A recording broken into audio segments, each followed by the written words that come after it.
Un nouveau parti politique bilingue vient de naître à Bruxelles. Ses initiateurs l'ont baptisé Pro-Bruxelles. Ce sont de simples citoyens, aucun n'est un professionnel de la politique. Le terrain d'action de ce parti se limitera à la région bruxelloise. David Courrier et Frédéric Dehainaut. Première conférence de presse pour un nouveau parti pro-Bruxelles. L'addiction est tendue, mais l'exercice est difficile, reconnaissons-le. Ce sont des citoyens bruxellois, des cadres pour la plupart, qui ont décidé de lancer un parti. On n'est pas loin ici des idées véhiculées il y a peu par des groupes comme Manifesto ou Ola Magna. Nous nous sommes évidemment inspirés de leurs travaux et de leurs réflexions, auxquels nous souscrivons dans une écrasante majorité. Et donc, simplement, ce que nous avons voulu faire, c'est dépasser le stade simplement de la réflexion et de la diffusion d'idées pour entrer véritablement sur le terrain de l'action politique. Pour l'action politique, on attend de voir. Pour l'instant, tout est flou, pas de programme, c'est trop tôt, nous dit-on. Juste ça et là, quelques idées recyclées, jetées en vrac, comme on jette de la poudre. Et puis tout de même un fil sur lequel tirer, le fédéralisme communautaire. Ils n'en veulent pas et ils prônent le renforcement de la région bruxelloise dans les deux langues. Pourtant, c'est sur deux listes, comme le veut la loi, une francophone et une néerlandophone, qu'ils se présenteront aux prochaines élections régionales. Il va bien falloir qu'ils avalent cette contradiction. Encore une chose dont on peut parler aujourd'hui, leur logo, il ressemble étrangement à celui de l'Expo 58. Un clin d'œil nostalgique voulu, nous disent-ils, pour une époque où Bruxelles rayonnait sur la scène internationale.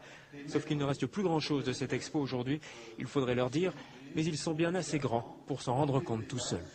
En marge de la crise politique, plusieurs mouvements citoyens se positionnent, chacun à sa façon. Pro-Bruxelles et Ola Magna nous livrent leurs impressions. Pierre Sconebrot et Béatrice Broutou. Pro-Bruxelles, un tout jeune mouvement de défense de la région, né de la mobilisation d'une quarantaine de ses habitants. Ola Magna, un autre mouvement citoyen pour une autre vision du fédéralisme belge. De côté comme de l'autre, on s'accorde sur l'évolution institutionnelle de Bruxelles. Donner à Bruxelles des compétences qui lui permettent de faire face à sa spécificité sociodémographique, et notamment en matière d'enseignement, par exemple. Ce serait tellement simple de faire en sorte d'avoir un enseignement bilingue à Bruxelles qui permettrait que tous les jeunes sortant de l'école obligatoire, de l'enseignement obligatoire, puissent être bilingues et puissent plus facilement trouver du travail. Il est clair que, par exemple, ça a tout son sens de responsabiliser davantage les régions, de leur donner plus de compétences, mais aussi plus de responsabilités en matière d'emploi, par exemple. C'est évidemment tout à fait absurde d'essayer de responsabiliser la région bruxelloise si elle n'a pas le contrôle de son enseignement. Une réforme indispensable, disent-ils enfin, que seul un refinancement de Bruxelles rendra possible. Bruxelles et la Wallonie doivent-elles unir leur destin? C'est une des questions posées dans le débat. Moment fort avec Alain Dromière. Les Bruxellois, je suis né Bruxellois, j'y ai toujours vécu, à Bruxelles, savent de plus en plus, malgré ou à cause de leur diversité, qui ils sont, ce qu'ils veulent, leur vivre ensemble et vers où ils veulent aller. Mais il y a deux choses dont nous voudrions quand même avoir le contrôle. Notre culture, car notre culture, elle est multiculturelle et elle ne saurait être réduite à la simple expression francophone, et d'autre part, l'enseignement.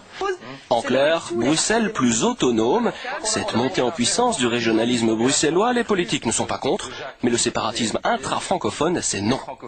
De là à dire que l'affirmation de la troisième région bruxelloise doit signer l'arrêt de mort de la communauté française, ça, pour moi, je vous avoue que c'est vraiment très préoccupant. Là où l'analyse, je dirais, de M. Deneve pêche, c'est qu'il fait abstraction du fait que la communauté flamande existe et qu'elle ne va pas renoncer dans la structure institutionnelle.